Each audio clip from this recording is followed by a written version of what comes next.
మన ప్రభువును ప్రియరక్షకుడునైన యేసుక్రీస్తు శక్తిగల నామంలో మీ అందరికీ శుభములు. ప్రియమైన దేవుని బిడ్డలారా, మరి ఎలా ఉన్నారు? గతించిన దినమంతా కూడా ఆయన రెక్కల నీడలో మనందరినీ కాపాడి మరొక నూతనమైన దినంలో మనం ప్రవేశపెట్టిన విధానాన్ని బట్టి మరొకసారి ఆయనకి వందనాలు చెల్లించుకుంటున్నామండి. మరి ఈ దినము దేవుడు మనకిస్తున్న వాగ్దానము జకరయ్య గ్రంథము 9వ అధ్యాయము 12వ వచనము. బంధకములలో పడుండియు నిరీక్షణ గలవార్లారా, మీ కోటను మరలా ప్రవేశించుడి, రెండింతలుగా మీకు మేలు చేసేదనని నేడు నేను మీకు తెలియజేయుచున్నాను. ప్రియమైన దేవుని బిడ్డలారా, మరి దేవుడు ఇందులో ఆదరణకరమైన మాటలు దాచి ఉంచాడు. మరి ఏ బంధకంలో పడినప్పటికీ, ఏ బాధల్లో పడున్నప్పటికీ, ఏ అప్పుల్లో పడున్నప్పటికీ, మరి ఎటువంటి దారి కానని స్థితిలో పడున్నప్పటికీ దేవుడు మరి నీకు ఒక నిరీక్షణ అనేది కలిగిస్తున్నాడు. నీకు ఒక నిరీక్షణ ద్వారా చూపిస్తున్నాడు. మరి ఏదైతే విడిచిపెట్టేసావో, ఎక్కడైతే వదిలేసుకున్నావో, ఎక్కడైతే మరి జయించలేనని వచ్చేసావో, అలాంటి దగ్గర మరలా నీకు మేలు చేస్తానని, నీకు రెండింతలుగా మేలు చేస్తానని దేవుడు మాట ఇస్తున్నాడు అనమాట అండి.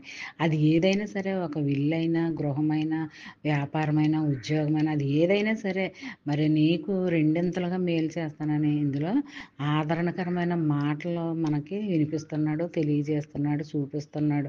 ఇలాగా మనం ప్రతి దినము కూడా ఇలాంటి దీవెన ఆశీర్వాదకరమైన వాగ్దానాలను చదువుకుని ధ్యానించుకునే అవకాశం మన బ్రతుకుల్లో ఆయన అనుగ్రహించినందుకు ఆయనకి కృతజ్ఞతాస్థుతులు చెల్లించాలి. అనుదినము నిత్యము స్తుతిస్తూ కృతజ్ఞతలు చెప్పుకుంటూ మనము బ్రతుకుతూ ఉంటే అప్పుడు ఆయన మన మన పట్ల చేయవలసిన మేళ్ళన్నీ కూడా ఆయన చేస్తాడనమాట అండి. మనం ఎప్పుడు కూడా ఆయన్ని సంతోషపెట్టే బిడ్డలుగా మనం ఉండాలి, కానీ మనము ఆయన్ని బాధ పెట్టి దుఃఖపెట్టే వారంగా మనం ఎప్పుడూ ఉండకూడదు అనమాట అండి. ఎప్పుడు కూడా మనము వాక్యానుసారంగా, ఆజ్ఞానుసారంగా నడుచుకుంటూ, జీవిస్తూ, ప్రార్థనాపూర్వకంగా ఆయన సన్నిధిలో కనిపెట్టుకుంటూ, మొరపెట్టుకుంటూ ఉంటే మరి దేవుడు మనకు కూడా ఇవ్వవలసిన ప్రతి ఈవియు కూడా మరి దేవుడు మనకి దయచేస్తాడు, అనుగ్రహిస్తాడు అన్నమాట.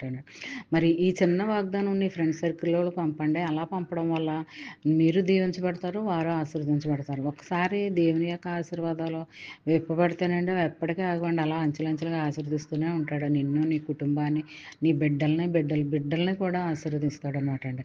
మరి ఈ దినమంతా ఈ వాగ్దానం నీ జీవితంలో, నా జీవితంలో, మనందరి జీవితంలో కలగాలని నెరవేర్పు కోరుకుందామండి.